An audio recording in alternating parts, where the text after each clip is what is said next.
پٹھوں کا درد اور کنفیوژن اور اس قسم کے سمٹمز آنے شروع ہو جاتے ہیں. تو آپ پلیز اسٹیٹن ڈرگس کے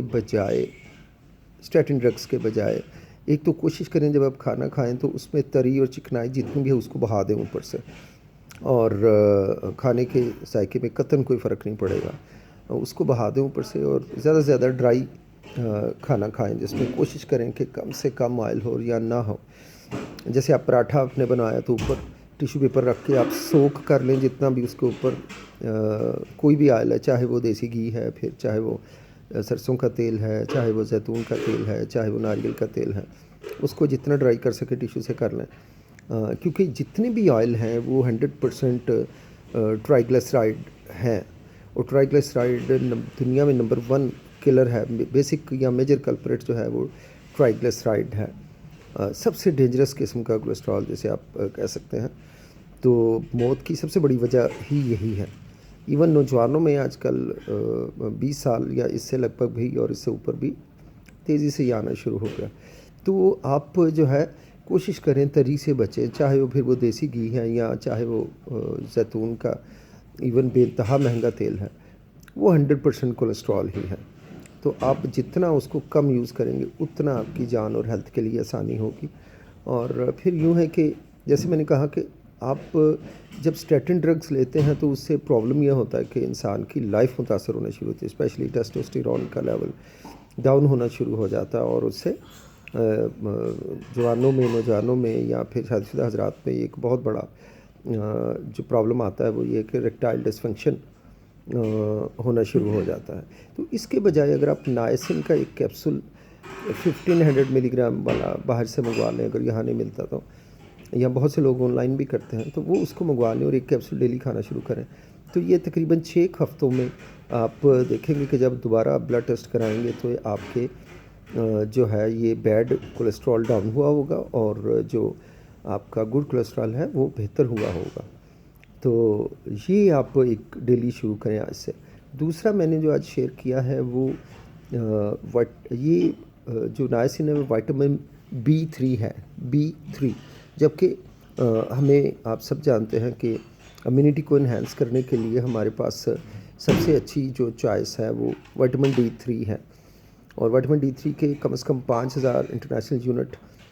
5 سے 10,000 ہم کو ڈیلی لینے چاہیے. چونکہ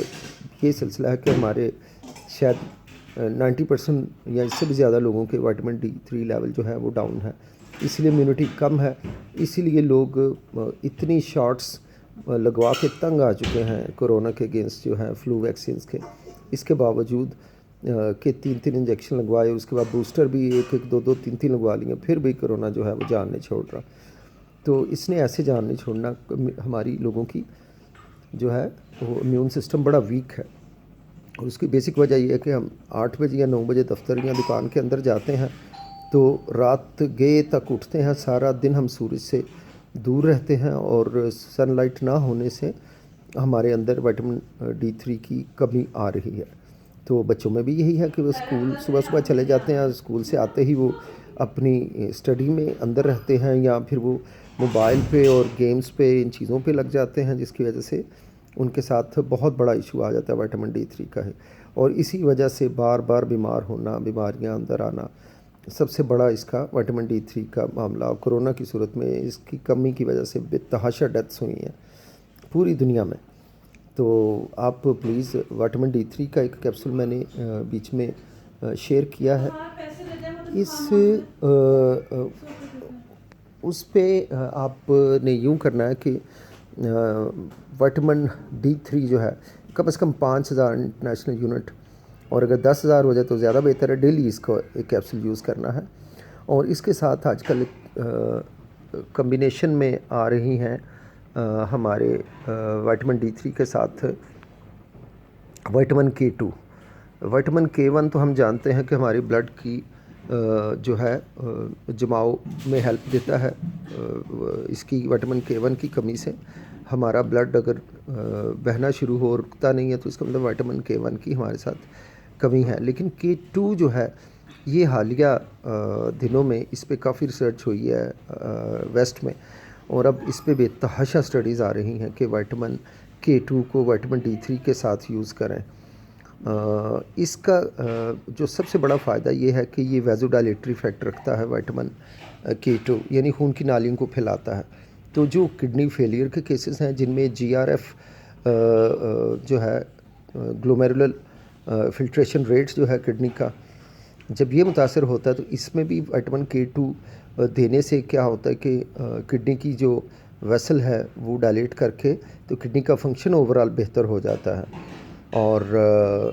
کیونکہ کڈنی کی صورت میں بھی یوریا اور کریٹینن پہ پہلے زیادہ زور دیا جاتا تھا، لیکن اس سے بھی زیادہ اہم گلومیرولر فلٹریشن ریٹ ہے، GFR جسے ہم کہتے ہیں۔ تو یہ جو ہے وہ اس کو بھی سچویشن کو بہتر کرے گا۔ پلس K2 جو ہے نا، جو ہم اپنی خوراک میں دودھ اتنا لے رہے ہیں، انڈے لے رہے ہیں، مچھلی لے رہے ہیں، اس کے باوجود ہمارے کیلشیم کے لیول جو ہیں وہ نہیں بہتر ہو رہے۔ کس لیے بہتر نہیں ہو رہے کہ ہم کیلشیم کی ٹیبلٹ بھی بہت بے درے کھا رہے ہیں، ڈاکٹرز بھی بڑی نادانی سے بے تحاشا لوگوں کو لکھ رہے ہیں، اور لوگ مختلف برانڈز کو پانی میں فزی ڈرنک بنا کے پیتے ہیں، اور بچے بڑے بھی خوشی سے۔ مگر یہ اتنی کیلشیم جو ہے بجائے اس کے کہ یہ بون کے اندر جائے، یہ بون کے اندر جانے کے بجائے بلڈ میں جاتی ہے، اور بلڈ میں جا کے یہ کیلشیم جو ہے وہ ڈپازٹ ہو کے بلڈ کی ویسل کو جو ہے اندر سے جمنا شروع ہو جاتی ہے، اور اس سے وہ ایکسپینڈ ویسے نہیں ہو پاتی جیسے ہونی ہے۔ تو زیادہ تر بائی پاس جو ہیں ہارٹ کے وہ اس وجہ سے ہو رہے ہیں کہ کیلشیم کے لیول اندھا دھند ہم اندر کر رہے ہیں۔ اب کیلشیم کی ایبزارپشن کے لیے وائٹامن D3 لازمی ہے، یہاں بھی اس کا ایک رول، مگر وائٹامن D3 کیلشیم کو ایبزارب ہونے میں تو مدد دے سکتا ہے، اس سے آگے اس کا رول ختم ہو جاتا ہے، کیونکہ یہ کیلشیم کو بونز کے اندر نہیں لے جا سکتا، اور یہ ایبزارب ہونے کے باوجود یہ پورے جسم میں خون کی نالیوں میں، خاص طور پہ ہارٹ کے اراؤنڈ جو بڑی امپورٹنٹ ویسلز ہیں ان میں ڈپازٹ ہونا شروع ہو جاتا ہے کیلشیم، اور وہ ہارڈ ہو جاتی ہیں بلڈ کی ویسل، تو اگین وہ اتنی ڈائلیٹ نہیں ہو پاتی بلڈ کے پمپ، ہارٹ کے پمپ ہونے سے، کہ جو ہے وہ بلڈ پوری طرح سے فلو ہو سکے۔ سو آج کے بے شمار بائی پاس جو ہیں وہ کیلشیم کی بلاکٹ کی وجہ سے ہیں۔ میری ریکویسٹ ہوگی کہ اندھا دھند کیلشیم مت کھائیں، یہ دھیان رکھیں کہ جب بھی کیلشیم ہو ساتھ میں وائٹامن K2 ہو۔ اب میں نے بتایا نا کہ D3 سے کیلشیم ایبزارب تو ہو جائے گا، لیکن بونز کے اندر نہیں جائے گا، وہ دانتوں کے اندر نہیں جائے گا جب تک وائٹامن K2 ساتھ نہیں دیا جائے گا۔ وائٹامن K2 جو ہے اس کو لازمی ساتھ لینا ہے، یہ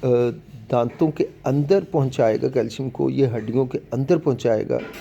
تو جس سے آسانی یہ ہوگی کہ نہ صرف بونز مضبوط ہوگی بلکہ بڑھتی ہوئی ایج کے ساتھ جو آسانی سے فریکچر ہو جاتے ہیں، ہلکی سی چوٹ لگنے سے بزرگ حضرات کو بازو تھام کے ان کو اٹھانے سے بھی فریکچر ہو سکتا ہے، یعنی اتنی بون ورنیبل ہو جاتی ہیں۔ اور اس پہ جو ہے وائٹامن K2 کا بڑا پازیٹیو رول ہے کہ بزرگوں کے لیے بھی آپ ایک کیپسول ضرور دیں، اور اس کے 200 مائکرو گرام MCG ڈیلی جو وائٹامن D3 5000 کے ساتھ ہے یا 10,000 کے ساتھ، اب یہ کمبینیشن میں بھی آنا شروع ہو گیا کہ ایک ہی کیپسول میں آپ کو یہ دونوں چیزیں مل سکتی ہیں، تو اس کو بھی باہر سے منگوا لیں تو بیسٹ ہے، ورنہ پاکستان میں بھی آنا شروع ہو گیا یہ، اور اس کا ایک کیپسول ضرور لیں ساتھ، اور جو ہے آپ کو کسی اچھی فارمیسی سے، کسی فارماسسٹ سے پوچھ کے اچھا سا کوئی برانڈ ہے اس کا لے لیں، بہتر ہے کہ امپورٹڈ ہو تو زیادہ اچھا ہے، یا باہر سے منگوا لیں۔ تو ایک کیپسول آپ نے جو ہے میں نے بتایا نائسن کا ڈیلی کھانا ہے، اور دوسرا جو ہے وہ وائٹامن D3 5000 جو ہے انٹرنیشنل یونٹ، پلس اسی میں شامل ہوگا K2 وائٹامن K2 200 MCG، تو ایک کیپسول یہ بھی کھائیں، اور یہ بھی 4-6 ہفتوں میں نہ صرف یہ کہ انہینس کر دے گا وائٹامن D3 کے لیول، بلکہ آپ دیکھیں گے کہ انفیکشن کے چانسز اور بیمار ہونے کی بھی شرح تیزی سے اس میں کمی واقع ہوگی، اور بونز مضبوط ہوں گی، بہت ساری بیماریوں، بہت ساری پریشانیوں کی سب سے بڑی آپ کی وجہ ختم ہو جائے گی، یا اس میں بے تحاشا نمایاں کمی ہوگی۔ یہ بڑی بڑی تمام ڈیزیزز حتیٰ کہ کینسر تک سے بھی بچاؤ کے لیے بہت ہی فائدہ مند ہے، دونوں کا بڑا پازیٹیو رول ہے، تو آپ کائنڈلی اس کو دونوں کو ایک ایک کر کے جاری رکھیں، اور اسپیشلی 20 سال سے اوپر میں تو میرا خیال ہے اس کو ڈیلی ایک ایک ہونا چاہیے، ایک نائسن اور ایک یہی اب ایک یہاں پہ سنی ڈی کمپنی نے بھی بنایا ہے جس میں کہ دونوں چیزیں ہیں،